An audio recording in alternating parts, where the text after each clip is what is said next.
अवधूत चिंतन श्री गुरुदेव दत्त. माझ्या सर्व साधक बंधू भगिनींनो, आपण पुणे येथील वामन प्रकाश यांची श्रीपाद सेवा मंडळांची पुस्तके आपण वाचनास घेतलेली आहेत. सध्या आपण जो संती बसविला ठावो हे परमपूज्य श्रीदादा कोळे महाराजांनी लिहिलेले पुस्तक वाचनास घेत आहोत. त्यातलंच एक त्यांचं जे प्रवचन आहे 11वं, ते तर निगूढ मठ होआवा हे प्रकरण बघूया. परी आवश्यक पांडवा ऐसा ठाव जोडावा, तेच निगूढ मठ होआवा का शिवालय. आतापर्यंत सद्गुरू श्री माऊलींनी साधनास्थानाचा परिसर कसा असला पाहिजे या संदर्भात विवेचन केले. त्याचे यथामती चिंतनही आपण केले. आता पुढच्या 2 ओव्यांमध्ये ते प्रत्यक्ष साधनास्थान, साधनासाठी कशी निवडावी, कशी असावी याविषयी सांगणार आहोत. ज्या स्थानी एकांतात निर्वेदपणे साधनेला बसता येईल त्या स्थानाची निवड कशी करावी या संदर्भात त्यांनी वरील ओवीतून विवरण केलेले आहे. परी आवश्यक पांडवा ऐसा ठाव जोडावा. आता श्री माऊली हा परी शब्द जिथे बोलतात तिथे समजते की त्यामागे नक्की काहीतरी गडबड आहे. परमपूज्य सद्गुरू मातोश्री पार्वती देवी तसेच परमपूज्य सद्गुरू श्री मामा म्हणूनच सांगत की ही जी परी आहे ती पुराणातील असो वा श्री ज्ञानेश्वरीतील, ती आली की काहीतरी गडबड झालीच म्हणून समजावे. परी शब्दाचा गर्भित अर्थ. विश्वामित्र ऋषींनी केवढी कठोर तपश्चर्या केली, पण त्या मेनका नावाची परी अप्सरा आली आणि तिने त्यांच्या सगळ्या तपश्चर्याचे वाटोळे केले.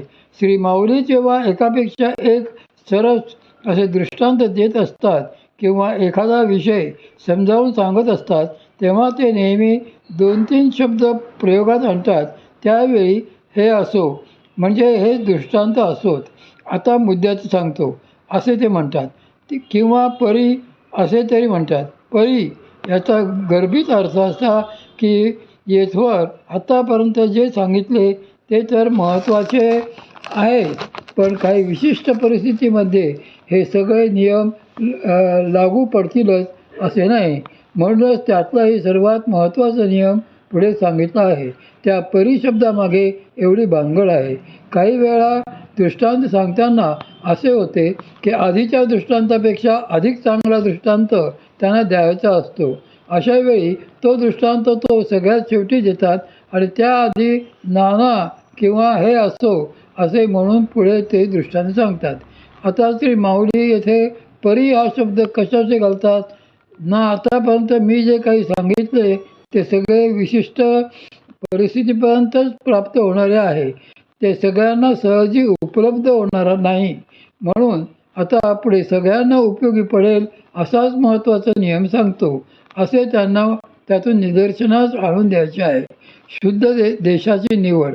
आतापर्यंत सूची देशे या पदाचे व्याख्यान करताना शुद्ध देश असा असावा या संदर्भाने श्री माऊलीने अनेक कसोट्या सांगितल्या आहेत. प्रथम त्यांनी सांगितले की बैसलिया उठून नावडे आणि वैराग्याची दुनिव चढे देखील जे. त्या स्थानातून उठावेसे वाटू नये आणि तेथे अंतःकरणातील वैराग्य असावे. जो संती वसविला ठावो तो ठाव, तो देश, ते स्थान संतांनी वसविलेले असावे किंवा त्या स्थानी सत्पुरुषांची वस्ती असावी. पुढे ते सांगतात की संतोषाची सावावो, ते स्थान संतोष वाढविणारे असले पाहिजे. तसेच मना होय असा उत्साह हो धैर्याचा, तेथे आपल्या धैर्याला प्रोत्साहन मिळायला हवे. त्यानंतर अभ्यासाचे आपण्याते करी हृदयात अनुभववरी, त्या स्थानी अभ्यास आपोआप झाला पाहिजे, हृदयाला अनुभवाने भरले पाहिजे. त्याचप्रमाणे जया आड आता पार्था तपश्चर्या मनोरथा, त्या स्थानी गेले असता तपश्चर्याची इच्छा उत्पन्न व्हायला पाहिजे. पुढे ते सांगतात की तरी सकामही परी साधिता मिखा विसरे.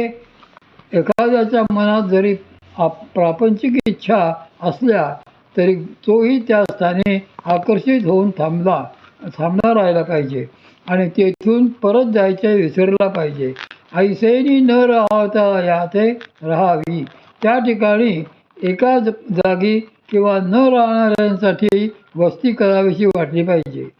तसेच ऐसे शृंगार्याचे उपजे देखत खेळो. शृंगारी विषारी माणसास देखील त्या स्थानी राहावेसे वाटले पाहिजे.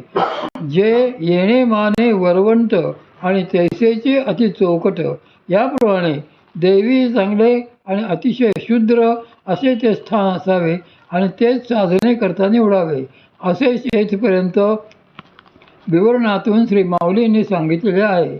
या साधनास्थानाचा देश नामक विभाग विशेष झाला. सिद्धस्थानाचे वातावरण. त्यानंतर त्यांनी पुढे सांगितले आहे की त्या स्थानी साधकाची वस्ती असावी, जे साधकी वसते हो आवे, पण प्रापंचिक लोकांची वर्दळ तेथे नसावी. तेथे प्रापंचिकाचे नेहमीच येणे जाणे नसावे आणि जनाचे पाय रवे रुळे चिना. त्यापुढे ते सांगतात की त्या स्थानी सात्विक पोषक आहाराची खाण्यापिण्याची व्यवस्थाही असायला पाहिजे. तेथे सात्विक अन्न उपलब्ध असावे. फळे कंदमुळेही वर्षभर मिळावीत. तसेच तेथे 12ही महिने स्वच्छ शुद्ध पवित्र जल म्हणजे पाणी देखील मुबलक मिळावे. त्या साधनास्थानात उन्हाचा त्रास होऊ नये. वारे देखील खेळते पण मंद असावे. त्या परिसरात हिंस्र श्वापदे येऊ नयेत. त्या भागात कलकलाट करणारे पक्षी, त्याचप्रमाणे भुंग्यांसारखे कीटकही नसावेत. हंस किंवा सारस यांसारखे काही मोजकेच पक्षी तेथे असावेत. प्रसंगी येऊन जाणारे मोर, कोकिळ यांसारखे काही पक्षी तेथे असतील तरी हरकत नाही, हेही त्यांनी सांगितले. असे स्थान ज्याला साधनेकरता मिळू शकेल त्याचे भाग्य वाखाणण्यासारखेच म्हटले पाहिजे. त्याच्यावर श्री भगवंतांची विशेष कृपा आहे असेच म्हटले पाहिजे.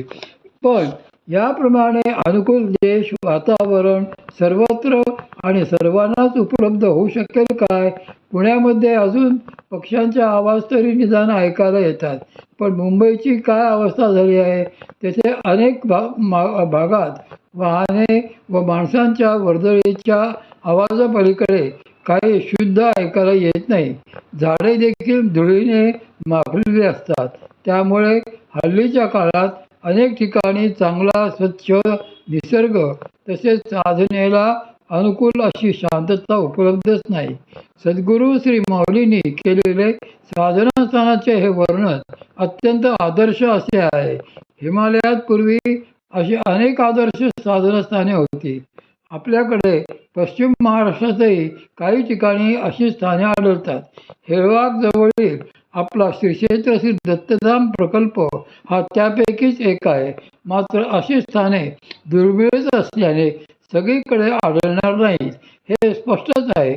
म्हणूनच श्री माऊलींनी पुढे परी असा शब्द घातलेला आहे. श्री माऊली हे जाणतातच की खरे तर असे साधनस्थान सर्वच मुमुक्षूंसाठी उपलब्ध झाले पाहिजे, पण तसे प्रत्यक्ष व्यवहारात घडू शकणार नाही. आणि असे स्थान मिळाले तरच साधना करा असे जर सर्वांना सांगितले तर कठीणच होईल. आधीच मंडळींना साधनेचा उत्साह फार, त्यात अशी अट घातली तर लोक साधनेला बसणारच नाहीत. म्हणून त्याने